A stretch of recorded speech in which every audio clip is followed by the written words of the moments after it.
last 6 months. In fact, I've done a lot of research on this. The lockdowns will go down as one of the worst decisions ever made in the history of our country, bar none. The lockdowns, they are... The lockdowns, we need to say it so it'll never happen again.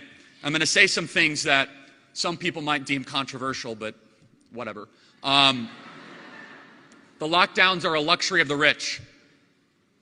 If you have money, you can survive a lockdown. If you don't, you have to fight and barely get by. Every metric we have for a declining society is up. Every metric. Because of these lockdowns, 150 million more people worldwide will go into extreme poverty. 150 million people worldwide, because we decided to shut off global supply chains, shut off the movement of people, goods, and services. 15,000 scientists just signed the Barrington Declaration that said the lockdowns are the greatest threat to human health. They say it's all about safety and health. The lockdowns are hurting people. These are not victimless crimes. We tried to kill a mouse with a missile, and we did not adapt as we moved on. The more we saw the data come in, the more we locked down our country. All it did is delay the inevitable and also harm our young people. 1 out of 4 of young people contemplated suicide in our country the last 90 days. 1 out of 4. Antidepressant medication is up 600% in our country. 600%. I can go through the numbers. 40% of U.S. adults reported struggling with mental health, up from 6% last year. U.S. Army suicides have increased 30% during the pandemic compared to 2019. The CDC, because of concerns about the Chinese coronavirus, estimated 41% of U.S. adults had delayed urgent medical care. They didn't want to go to the hospital. They thought they were going to get hurt. How about small businesses? Yelp, which all of you have used, say that 60% of their restaurants on their app will never reopen. 60%. Who owns small businesses? Who owns these restaurants?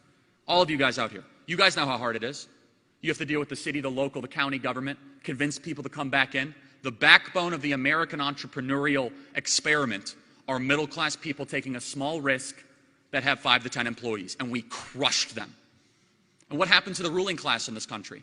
Jeff Bezos is richer than he ever has been.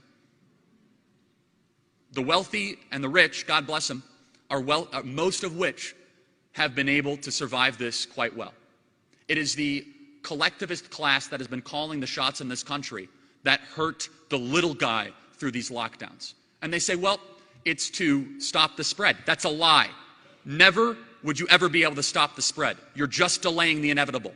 You could temporarily slow it, you could temporarily stunt it, but it gave people false confidence in something that actually hurt real human beings. And how about our generation? As I mentioned, 52% of my generation is now living at home with their parents, up from 37% last year. 52%. Again, I'm not trying to attack people that are living at home with their parents. Some people have no choice. They have no financial choice. So we have a generation that the average student loan debt per borrower is $31,000 per borrower, that then graduates college with very little to any skill, most times, and I'm happy to build out the whole college issue, to then enter a country where we tell them, just go work harder. Go work harder. Oh, I'm sorry, we shut down the country the last 9 months.